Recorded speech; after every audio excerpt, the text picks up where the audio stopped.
നൂറ്റാണ്ട് കാലം മുതൽ രാമായണം കർക്കിടക മാസത്തിൽ വായിക്കുക എന്നൊരാചാരം മലയാളി തുടർന്നു വരുന്നുണ്ട്. കർക്കിടക മാസത്തിന് രാമായണ മാസം എന്നുപോലും വിവക്ഷിക്കാറുണ്ട്. അത് ഭക്ത്യാദരപൂർവ്വം വായിച്ചു വരുന്നു. പക്ഷേ അതൊരു ഭക്തിയുടെ ഭാഗം എന്നുള്ളതിനപ്പുറം അതൊരു ചരിത്രത്തിൻ്റെ ഭാഗമാണ് എന്ന് പറയുമ്പോൾ പലപ്പോഴും ചരിത്രവും മിത്തും ഐതിഹ്യവും എന്താണെന്ന് നമ്മൾ വേർതിരിച്ചറിയുകയും ഇതുപോലുള്ള കാവ്യങ്ങൾ ഏത് പട്ടികയിൽപ്പെടും എന്നും നമ്മൾ അന്വേഷിച്ചു പോവുക സ്വാഭാവികം. അത്തരത്തിൽ രാമനെയും രാമായണത്തിനെയും അന്വേഷിച്ച് ചെല്ലുമ്പോൾ അതിനെക്കുറിച്ച് ഒരുപാട് വിവാദങ്ങളുണ്ട്. നമ്മൾ ആ വിവാദങ്ങളിലേക്കൊന്നുമല്ല കടക്കുന്നത്.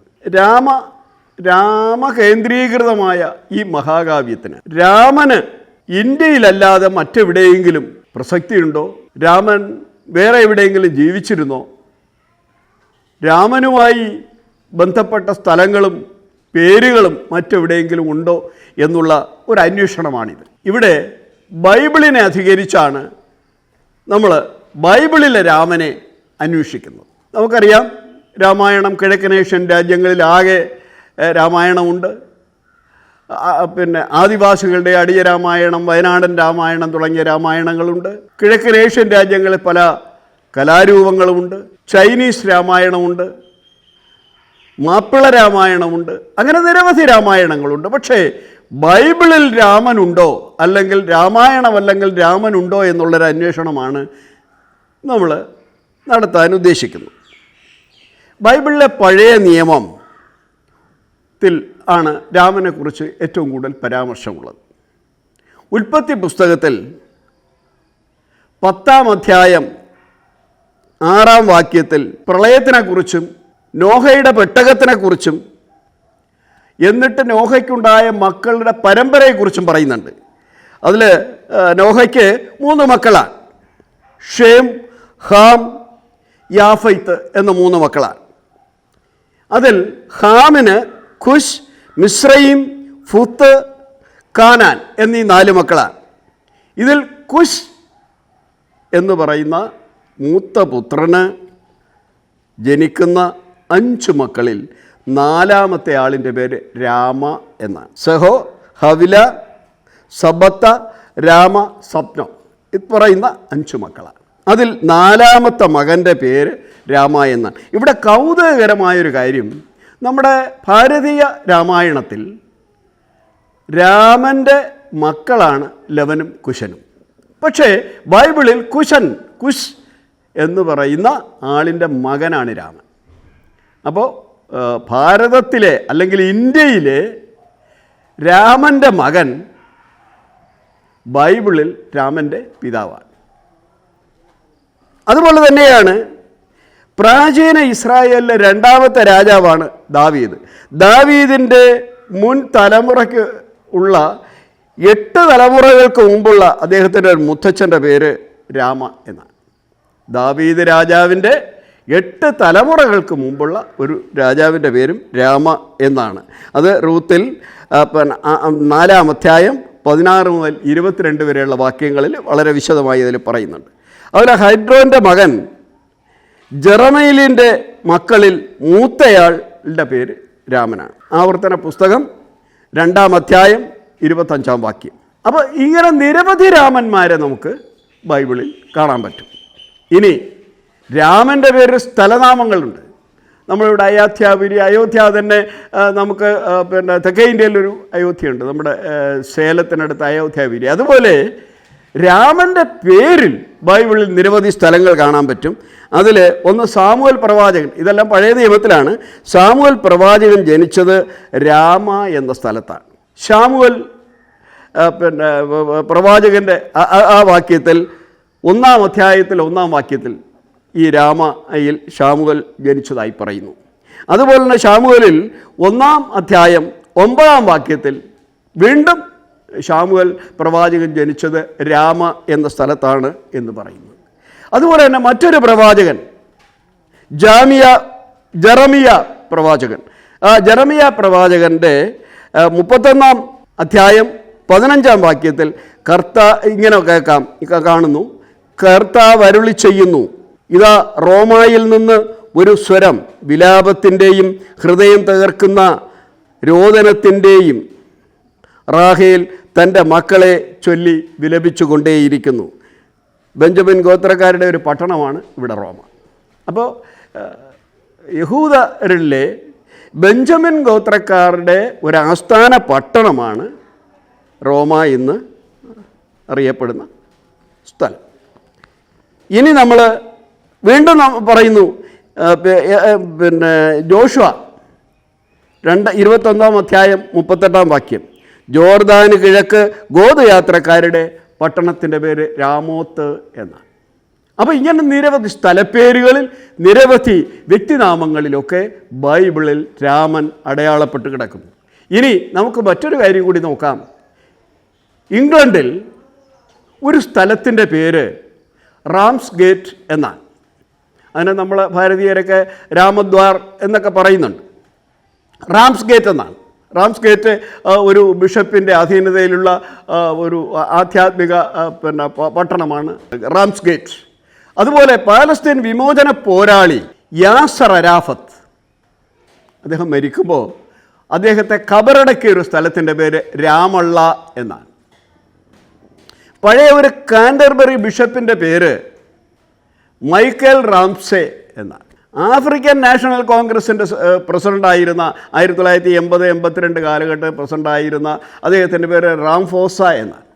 അങ്ങനെ നിരവധി രാമന്മാരെയും നിരവധി രാമൻ ചേർന്ന സ്ഥലനാമങ്ങളും നമുക്ക് മധ്യേഷ്യയിൽ കാണാൻ പറ്റും. യൂറോപ്പിൽ പല സ്ഥലങ്ങളിൽ രാമനുമായി ബന്ധപ്പെട്ട ഇതുണ്ട്. ഇതെങ്ങനെ സംഭവിച്ചു? ഇത് ഈ രാമൻ്റെ അർത്ഥം നമ്മൾ തേടിപ്പോകുമ്പോൾ ലാറ്റിൻ ഭാഷയിലുള്ള ഒരു പദമാണ് എന്ന് കാണാൻ പറ്റും. ലാറ്റിൻ ഭാഷയിൽ രാമ എന്ന പദത്തിന് ശ്രേഷ്ഠൻ, ഉന്നതൻ എന്ന അർത്ഥമാണ്. അപ്പോൾ ഇതിൽ നമുക്ക് വ്യക്തമാകുന്നൊരു കാര്യം, രാമൻ എന്നത് ഒരു വ്യക്തിനാമം എന്നതിനപ്പുറം ശ്രേഷ്ഠതയുടെ പര്യായമായിരുന്നു, ഔന്നത്യത്തിൻ്റെ പര്യായമായിരുന്നു രാമ എന്ന പദം. ഇത് വ്യാപകമായി തന്നെ നമ്മുടെ ഏഷ്യയിലും യൂറോപ്പിലും ഉപയോഗിച്ചിരുന്നു. അപ്പോൾ രാമനുമായി ബന്ധപ്പെട്ട നിരവധി കഥകളും പ്രചരിച്ചിരുന്നു. ഇതിന് സമാനമായ കഥ നമുക്ക് ഗ്രീക്ക് മിത്തോളജി കാണാൻ പറ്റും. ഭാര്യയെ, ഒരു രാജാവിൻ്റെ ഭാര്യയെ മറ്റൊരു രാജാവ് അപഹരിച്ചു കൊണ്ടുപോകുന്നതും അതിൻ്റെ പേരിൽ നടക്കുന്ന യുദ്ധങ്ങളെക്കുറിച്ച് നിരവധി കഥകൾ അഥവാ മിത്തുകൾ നമുക്ക് ഗ്രീക്ക് മിത്തോളജിയിൽ കാണാൻ പറ്റും. അതുപോലെ നമുക്ക് ഈജിപ്തിൽ രാമ എന്ന് പറയുന്ന ഒരു സ്ഥലത്തെക്കുറിച്ച് പറയുന്നുണ്ട്. അത് ഉൽപ്പത്തി പുസ്തകം 47-ാം അധ്യായം 11-ാം വാക്യത്തിൽ, ഫറോവ കൽപ്പിച്ചതുപോലെ ജോസഫ് തൻ്റെ പിതാവിനും സഹോദരന്മാർക്കും ഈജിപ്തിൽ ഒരു ദേശം അവകാശമായി നൽകി അവരെ അവിടെ പാർപ്പിച്ചു. നാട്ടിലെ ഏറ്റവും നല്ല ദേശമായ റാംസസ് എന്ന ദേശമാണ് അവൻ അവർക്ക് നൽകിയത്. ഇവിടെയും ശ്രേഷ്ഠതയുടെ പര്യായമാണ്, ഉന്നതമായ ദേശം എന്നാണ് റാമോത്ത് എന്ന് പറയുന്ന സ്ഥലം. ഈ റാമോത്ത് എന്ന് പറയുന്ന സ്ഥലം ഉന്നതവും ശ്രേഷ്ഠവുമാണെന്ന് ബൈബിൾ തന്നെ സാക്ഷ്യപ്പെടുത്തുന്നു. അപ്പോൾ ഇതൊക്കെ കാണിക്കുന്നത് ഉന്നതൻ അഥവാ ശ്രേഷ്ഠൻ എന്നുള്ള അർത്ഥത്തിൽ രാമ എന്ന പദം സ്ഥലപ്പേരായും വ്യക്തിനാമമായും ഉപയോഗിച്ചിരുന്നു എന്നാണ്. ഇവിടെയാണ് നമ്മൾ ഭാരതീയ രാമായണവുമായി, ഇന്ത്യൻ രാമായണവുമായി ബന്ധപ്പെടുത്തേണ്ടത്. അപ്പോൾ ഏഷ്യയിലാകെ, ഒരുപക്ഷെ യൂറോപ്പിൻ്റെ ഉത്തരഭാഗത്തും ഏഷ്യയിലുമാകെ വ്യാപരിച്ചിരുന്ന ഒരു മിത്തിനെ, ഒരു രാജാവിൻ്റെ ഭാര്യയെ മറ്റൊരു രാജാവ് അപഹരിച്ചു കൊണ്ടുപോയി എന്ന ഗ്രീക്ക് മിത്തോളജിയിലെയും ഒരുപക്ഷെ ഇന്ത്യയിലും അറേബ്യയിലും എല്ലാം നിലനിന്നിരുന്ന ഒരു മിത്തിനെ അഥവാ ഒരു കെട്ടുകഥയെ അഥവാ ഒരു ഐതിഹ്യത്തെ പുരസ്കരിച്ച് വാൽമീകി എഴുതിയ ഒരു കാവ്യമാണ് രാമായണം. ഇതിനെ നമ്മുടെ കേരളത്തിലെ ഇന്ന് ജീവിച്ചിരിക്കുന്നതിൽ ഏറ്റവും പ്രമുഖനും പണ്ഡിതനുമായ ചരിത്രകാരൻ ശ്രീ MGS നാരായണൻ പറഞ്ഞൊരു വാക്യം ഈ സമയത്ത് നമ്മൾ ഓർക്കുന്നത് നന്നായിരിക്കും. അദ്ദേഹം പറഞ്ഞത്, രാമായണത്തെ ചരിത്രകാവ്യമാക്കുന്നത് വാൽമീകിയോട് ചെയ്യുന്ന ഏറ്റവും വലിയ അപരാധമായിരിക്കും. വാൽമീകി എഴുതിയ മഹാകാവ്യത്തെ അദ്ദേഹത്തിൻ്റെ ഭാവനയും അദ്ദേഹം ജീവിച്ച കാലഘട്ടത്തെയും പ്രതിനിധീകരിച്ചുകൊണ്ട് അദ്ദേഹം എഴുതിയ കാവ്യത്തെ ഒരു ചരിത്രകൃതിയായി വിശേഷിപ്പിക്കുന്നത് വാൽമീകി എന്ന് പറയുന്ന ആദി മഹാകവിയെ, അങ്ങനെയാണെങ്കിൽ ആദി മഹാകവിയെ ആക്ഷേപിക്കുന്നതിന് തുല്യമായിരിക്കും എന്നാണ്. ഇനി നമ്മൾ നോക്കേണ്ടത് ഇത് മിത്താണ് എന്നുള്ളത്. മിത്തും സത്യവും അഥവാ മിത്തും ചരിത്രവും തമ്മിലുള്ള അടിസ്ഥാനപരമായ വ്യത്യാസം ഇതാണ്. അതായത് ചരിത്രത്തിന് ഒരേ ഒരു പാഠം മാത്രമേ ഉള്ളൂ. ഹിറ്റ്ലർ, രണ്ടാം ലോക മഹായുദ്ധം, അതുമായി ബന്ധപ്പെട്ടപ്പോൾ അതിന് ഒരൊറ്റ പാഠമേ ഉള്ളൂ. രണ്ടാം ലോക മഹായുദ്ധത്തിന് ഒരൊറ്റ പാഠം. ഹിറ്റ്ലർ എന്ന ഈ യുദ്ധത്തിന് കാരണക്കാരനായ ഒരാൾ അതിന് ഒറ്റ പാഠമേ ഉള്ളൂ. മറിച്ച് മിത്തുകൾക്ക് നിരവധി പാഠങ്ങളാണ്. മിത്ത് എങ്ങനെയാണ് മിത്ത് രൂപപ്പെടുന്നത്? നമുക്ക് ഉത്തരം കണ്ടെത്താൻ കഴിയാത്ത ഒരു സമസ്യയ്ക്ക് നമ്മൾ സ്വയം കണ്ടെത്തുന്ന ഉത്തരമാണ് മിത്ത്. ഇത് പല സാഹചര്യങ്ങളിൽ പല പല മനുഷ്യർ കണ്ടെത്തിയ ഉത്തരങ്ങൾ. അങ്ങനെ പല ഉത്തരങ്ങൾ ആണ് മിത്തിന് അടിസ്ഥാനമായിട്ടുള്ളത്. എന്ന് പറഞ്ഞാൽ ഒരു സംഭവത്തിന് മിത്താണെങ്കിൽ പല കഥകളുണ്ടാകും, ചരിത്രമാണെങ്കിൽ അതിൻ്റെ പിന്നിൽ ഒരു കഥ മാത്രമേ ഉണ്ടാകൂ. അങ്ങനെ രാമായണം ഒരു മിത്താണെന്ന് തെളിയിക്കുന്ന നിരവധി തെളിവുകൾ നമുക്കുണ്ട്. അതിൽ 1-2 തെളിവുകൾ നമുക്ക് പരിശോധിക്കാം. ഒന്ന്, രാമായണം ഇന്ത്യയിൽ തന്നെ പല രാമായണങ്ങളുണ്ട്. ആദി രാമായണം എന്ന് കരുതുന്ന വാൽമീകി രാമായണം, ഒരു അജ്ഞാത നാമാവെഴുതിയ അധ്യാത്മരാമായണം, അതുകൂടാതെ ബൗദ്ധരാമായണം, ദശരഥ ജാതകം എന്നാണ് അതിന് പറയുക. അത് കഴിഞ്ഞാൽ നമുക്ക് ജൈന രാമായണമുണ്ട്. ഇതിൽ ബൗദ്ധരാമായണത്തിൽ വളരെ കൗതുകകരമാണ്. സീത എന്നത് രാമൻ്റെ സഹോദരിയാണ്. ദശരഥൻ വാരണാസിയിലാണ് ഭരിച്ചിരുന്നത്. അദ്ദേഹത്തിന് നിരവധി ഭാര്യമാർ, ഏതാണ്ട് 10,000 ഭാര്യമാരുണ്ടായിരുന്നുവെന്ന്. അതിലെ പട്ടമഹിഷി ഒരാളെ ഉണ്ടായിരുന്നുള്ളൂ. ആദ്യത്തെ പട്ടമഹിഷിയിൽ ജനിച്ച 3 മക്കളാണ്, 2 പുരുഷന്മാരും 1 സ്ത്രീയും. അതിൽ ആദ്യത്തേത് ഇർഷിരാമൻ, രണ്ടാമത്തേത് ലക്ഷ്മണൻ, മൂന്നാമത്തേത് മകൾ സീത. അപ്പോൾ ഋഷിരാമൻ എന്ന രാമൻ്റെ സഹോദരിയാണ് സീത എന്ന് വരും. അവർ മരിച്ചതിന് ആദ്യത്തെ പട്ടമഹിഷി മരിച്ചതിന് ശേഷം അദ്ദേഹം 2ാമത് വിവാഹം ചെയ്തു. അതിൽ പിറന്നതാണ് ഭരതൻ എന്നാണ് അതിൽ പറയുക. ഇനി നമ്മൾ ജൈനരാമായണത്തിലേക്ക് വന്നാൽ, ജൈനരാമായണത്തിൽ രാവണന് ഒരൊറ്റ തലയേ ഉള്ളൂ. ബാക്കി എല്ലാത്തിനും രാവണന് 10 തലയാണ്. ഇവിടെ 1 തലയേ ഉള്ളൂ. പക്ഷേ അദ്ദേഹം ധരിച്ചിരുന്ന നവരത്നങ്ങളുടെ ഒരു മാല ധരിച്ചിരുന്നു. അതിൽ നിന്ന് ഈ 1 തലയുടെ ഛായ പ്രതിബിംബിച്ചതാണ്. അതായത് ബാക്കി 9 പ്രതിബിംബങ്ങളാണ്, രത്നങ്ങളുടെ പ്രതിബിംബങ്ങളാണ് എന്നും അദ്ദേഹത്തിന് 1 തലയേ ഉള്ളൂ എന്നും ജൈന രാമായണം പറയും. അതുപോലെ തന്നെ നമ്മുടെ മാപ്പിള രാമായണം, അങ്ങനെ നിരവധി രാമായണങ്ങൾ നിരവധി പാഠങ്ങളും കഥകൾക്ക് വ്യത്യാസമുണ്ട്. ഇനി ഒരു ഉദാഹരണം കൂടി പറഞ്ഞുകൊണ്ട് ഇത് മിത്താണെന്ന് തെളിയിക്കാൻ നമുക്ക് ഇനി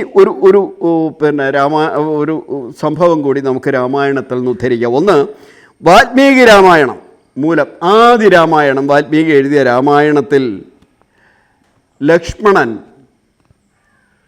ശൂർപ്പണഖയുടെ മൂക്ക് മാത്രമേ ഛേദിക്കുന്നുള്ളൂ, നാസികയെ ഛേദിക്കും.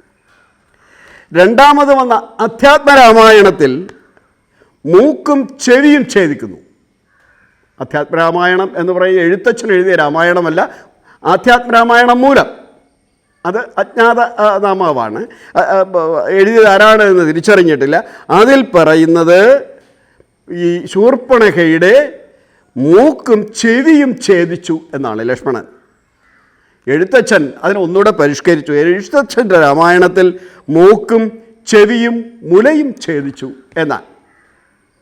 എന്നാൽ തമിഴ്നാട്ടിലെ കമ്പർ എഴുതിയത് അങ്ങനെയല്ല, 5 അംഗങ്ങൾ ഛേദിച്ചു എന്നാണ്. അത് മൂക്ക്, മുല, ചെവി, മുടി, ചുണ്ട്, ഇങ്ങനെ 5 അംഗങ്ങൾ ഛേദിച്ചു എന്നാണ് കമ്പർ പറയുക. അപ്പോൾ ഒരു മിത്ത് എന്നാണ് രാമായണം ഒരു മിത്താണെന്ന് തെളിയിക്കുന്നതിന് ഉള്ള വളരെ പ്രധാനപ്പെട്ട തെളിവുകളിൽ ഒന്നാണ് ഈ ലക്ഷ്മണൻ ശൂർപ്പണഖയുടെ അംഗങ്ങൾ ഛേദിച്ചു എന്നുള്ളത്. ഒരാൾ മൂക്ക് മാത്രം, മറ്റൊരാൾ മൂക്കും ചെവിയും ഛേദിച്ചു എന്നും, അടുത്ത എഴുത്തച്ഛൻ എഴുതിയതിൽ മൂക്കും ചെവിയും മുലയും ഛേദിച്ചു എന്നും, കമ്പർ എഴുതിയതിൽ 5 അംഗങ്ങൾ ഛേദിച്ചു എന്നും. അപ്പോൾ ഇതൊക്കെ കാണിക്കുന്നത് ചരിത്രമല്ല, മിത്താണ് എന്നാണ്. മിത്തിന് നിരവധി പാഠങ്ങളുണ്ട്, ചരിത്രത്തിന് ഒരൊറ്റ പാഠമേ ഉള്ളൂ എന്നാണ്. ഇനി രാമായണത്തിൻ്റെ, വാൽമീകി രാമായണത്തിന് തന്നെ 3 പാഠങ്ങളാണ്. ഒന്ന് ദക്ഷിണാത്യ പാഠം. ദക്ഷിണാത്യ പാഠം എന്ന് പറയുന്നത് തെക്കേ ഇന്ത്യയിൽ വ്യാപരിച്ചിരുന്ന ഒരു പാഠം. അത് ഗുജറാത്തിൽ നിന്നാണ് അതിൻ്റെ ഇത് കിട്ടിയിട്ടുള്ളത്. വേറൊന്ന് ഗൗഡീയ പാഠം. ഗൗഡീയ പാഠത്തിൽ മറ്റൊരു തരത്തിലാണത് പറഞ്ഞു വരുന്നത്. അത് നമുക്ക് കിട്ടിയിട്ടുള്ളത് ബംഗാളിൽ നിന്നാണ്. മൂന്നാമത്തേത് നമുക്ക് ലഭിക്കുന്നത് ഉത്തര ഇന്ത്യയിലെ മൂന്നാമത്തെ പാഠമാണ്. അങ്ങനെ 3 തരം പാഠങ്ങൾ വാൽമീകി രാമായണത്തിന് തന്നെയുണ്ട്. അപ്പോൾ ഇതൊക്കെ കാണിക്കുന്നത് ഒരു സംഭവത്തിൻ്റെ ഒരു ചരിത്ര ഭാഷ്യമല്ല ഇതൊരു ഐതിഹ്യത്തിൻ്റെ വിവിധ വേർഷനുകളാണ്. ഓരോരുത്തർക്കും അവരവരുടെ ഭാവനയ്ക്കൊത്ത് രൂപം കൊടുത്ത കാവ്യം മാത്രമാണ് എന്നാണ്. ഇനി മറ്റൊന്നുകൂടി പറയാം. രാമായണത്തിനെക്കുറിച്ച് ആധികാരികമായി പഠനം നടത്തിയ നിരവധി ഗവേഷകരുണ്ട്. ആ ഗവേഷകരുടെ പഠനങ്ങൾ കൂടി നമുക്ക് പരിശോധിച്ചിട്ട് ഇതങ്ങ് അവസാനിപ്പിക്കാം. ഒന്ന്, രാമായണം ഇന്നത്തെ നിലയിലല്ല ആദ്യകാലത്ത് വാൽമീകി എഴുതിയത് എന്നാണ്. ആദ്യകാലത്ത് വാൽമീകി എഴുതിയ രാമായണത്തിൽ 3000 ശ്ലോകങ്ങളെ ഉണ്ടായിരുന്നുള്ളൂ എന്നാണ്.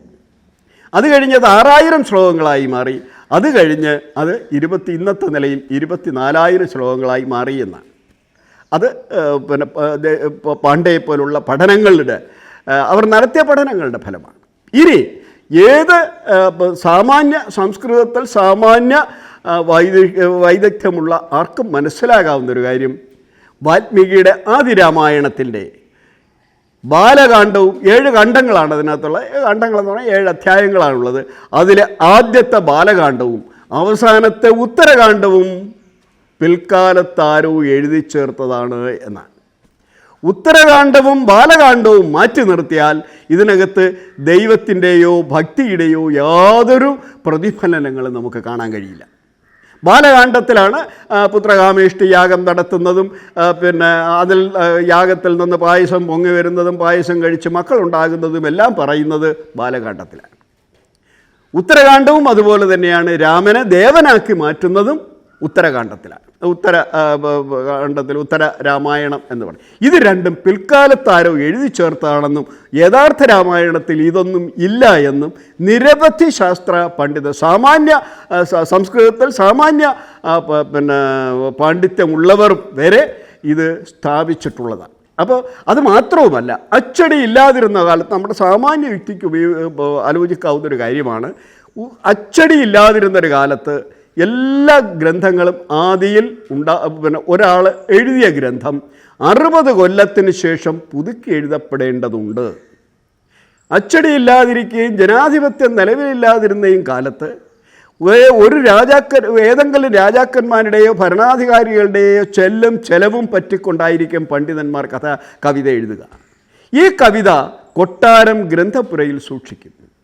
പഴയ ഒരു ആചാരവും നിയമവും അനുസരിച്ച് ഇത് നശിച്ചു പോകാതിരിക്കാൻ ഓരോ 60 കൊല്ലം കഴിയുമ്പോഴും രാജാവ് പണം കൊടുത്ത് പണ്ഡിതന്മാരെ കൊണ്ട് പകർത്തിയെഴുതിക്കുക പതിവാണ്. അപ്പോൾ രാജാവിൻ്റെ ചെലവും പറ്റിക്കൊണ്ട് എഴുതുന്ന പണ്ഡിതന്മാർ ആ രാജാവിൻ്റെ അവദാനങ്ങൾ കൂടി കൂട്ടിച്ചേർക്കും. അങ്ങനെയാണ് മഹാഭാരതത്തിൽ 1000-ലേറെ ഉപകഥകളും രാമായണത്തിന് ഉത്തരകാണ്ഡവും ബാലകാണ്ഡവും കൂടി എഴുതി കയറ്റി. ഇത് ആരോ പിൽക്കാലത്ത് അങ്ങനെ ഓരോ 60 കൊല്ലം കഴിയും തോറും പുതുക്കി എഴുതിയാണ് 3000 ശ്ലോകങ്ങളുള്ള രാമായണം ഇന്ന് 24,000 ശ്ലോകങ്ങളുള്ള കാവ്യമായി മാറി. ഇതുപോലെയാണ് മഹാഭാരതത്തിൽ ഈ എല്ലാ കാവ്യത്തിലും അവസാനം ഫലശ്രുതി പറയും. ഇതിൽ മഹാഭാരതത്തിലെ ഫലശ്രുതി പറയുന്നത് തന്നെ ജയോ നാമ ഇതിഹാസോ എന്നാണ്. ജയം എന്ന് പറയുന്ന ഇതിഹാസം വായിച്ചാൽ നിങ്ങൾക്ക് സർവ്വ ഐശ്വര്യവും വരുമെന്നാണ് അതിൻ്റെ അർത്ഥം. ജയം എന്ന് പേരുള്ള ഇതിഹാസം, ജയോ നാമ ഇതിഹാസോ എന്ന് പറഞ്ഞാൽ മഹാഭാരതത്തിൻ്റെ ആദ്യത്തെ പേര് പിന്നെ ജയം എന്നായിരുന്നു. അന്ന് ഇതിന് 30,000 ശ്ലോകങ്ങൾ മാത്രമേ ഉണ്ടായിരുന്നുള്ളൂ. അത് കഴിഞ്ഞ് അത് ഭാരത സംഹിത എന്നുള്ള പേരിലേക്ക് മാറി 80,000 ശ്ലോകങ്ങൾ. മഹാഭാരതം എന്ന് പറയുന്നത് ഇന്ന് 1,20,000-ൽ ശിഷ്ടം ശ്ലോകങ്ങളുള്ളതാണ്. ലക്ഷം ഗ്രന്ഥമത്രേ എന്നൊരു വാക്യം കൂടി ഇതിൻ്റെ ഇടയ്ക്കുണ്ട്. അതിൻ്റെ എന്ന് പറഞ്ഞാൽ ലക്ഷം ഗ്രന്ഥമത്രേ എന്ന് പറഞ്ഞാൽ ലക്ഷം ഇത് വരികൾ മാത്രമേ ഉണ്ടായിരുന്നുള്ളൂ എന്നും അതിനർത്ഥം. ഗ്രന്ഥം എന്ന് പറഞ്ഞാൽ 4 അക്ഷരം വീതമുള്ള 4 വരി പദ്യങ്ങളെയാണ് ഗ്രന്ഥമെന്ന് പറയുക. അപ്പോൾ ലക്ഷം ഗ്രന്ഥമത്രേ എന്ന് പറയുന്നതിൽ നിന്ന് 4 വരി ശ്ലോകങ്ങൾ മാത്രമുള്ള 1,00,000 ശ്ലോകങ്ങളുടേത് മാത്രമായിരുന്നു എന്നൊരു പാഠം കൂടിയുണ്ട്. അപ്പോൾ അങ്ങനെയെങ്കിൽ മഹാഭാരതത്തിന് 30,000, 80,000, 1,00,000, 1,20,000 4 പാഠങ്ങളുണ്ട്. അപ്പോൾ പല കാലങ്ങളിൽ പല ആളുകൾ പകർത്തി എഴുതിയതും ആ പകർത്തി എഴുതാൻ ചെലവും കൊടുത്ത് ഇരുത്തിയ മഹാരാജാക്കന്മാരുടെ ഭരണാധികാരികളുടെ അവദാനങ്ങൾ കൂടി ചേർക്കുകയും ഭക്തിയുടെ മേമ്പടി കൂടി ചേർന്നപ്പോൾ ഇതെല്ലാം തന്നെ ഒരു എന്താ ഒരാചാരം പോലെ അല്ലെങ്കിൽ അനുഷ്ഠാനം പോലെ ക്ഷേത്രബന്ധിയായി വായിക്കാൻ തുടങ്ങി. പക്ഷേ ഇവിടെ അല്ല ഇതിൻ്റെ പ്രശ്നം.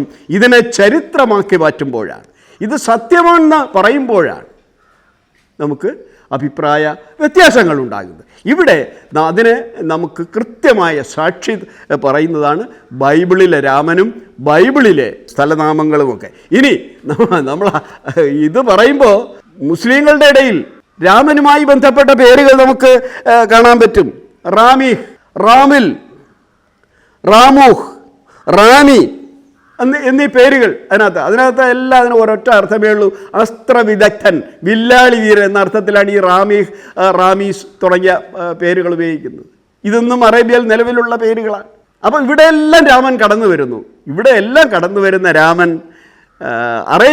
പഴയ പ്രാചീന അറബിയിൽ വില്ലാളി വീരൻ എന്നുള്ള അർത്ഥത്തിലും പഴയ സംസ്കൃതം പോലെയുള്ള ദേവഭാഷ യൂറോപ്യന്മാരുടെ ദേവഭാഷയായ ലാറ്റിനിൽ അതിന് ശ്രേഷ്ഠം എന്നുമാണ് അർത്ഥം. അപ്പോൾ ഇതൊരു മിത്തിനെ അല്ലെങ്കിൽ മധ്യ ഏഷ്യയിലോ മധ്യ യൂറോപ്പിലോ നടന്ന ഒരു മിത്ത് അല്ലെങ്കിൽ ഒരു ഐതിഹ്യം അല്ലെങ്കിൽ ഒരു കെട്ടുകഥ പറഞ്ഞ് പെരുപ്പിച്ച് അത് പിൽക്കാലത്ത് ഭാവന സമ്പന്നമായ സന്ദർഭങ്ങൾ സൃഷ്ടിച്ചുകൊണ്ട് വാൽമീകിയെ പോലുള്ളൊരു മഹാകവി, ആ പേര് പോലും സത്യമാണോ എന്ന് നമ്മൾ അറിയേണ്ട ഏതോ ഒരു മഹാകവി, ഒരു പക്ഷേ രത്നാകരനായിരിക്കാം അല്ലെങ്കിൽ വാൽമീകി ഗോത്രത്തിൽ പിറന്ന ആളായിരിക്കാം, അദ്ദേഹം ഇതിനെ സൃഷ്ടിച്ചെടുത്തു. ഇവിടെ MGS നാരായണൻ പറഞ്ഞ ഒരു കാര്യം കൂടി പറഞ്ഞുകൊണ്ട് നമുക്ക് അവസാനിപ്പിക്കാം.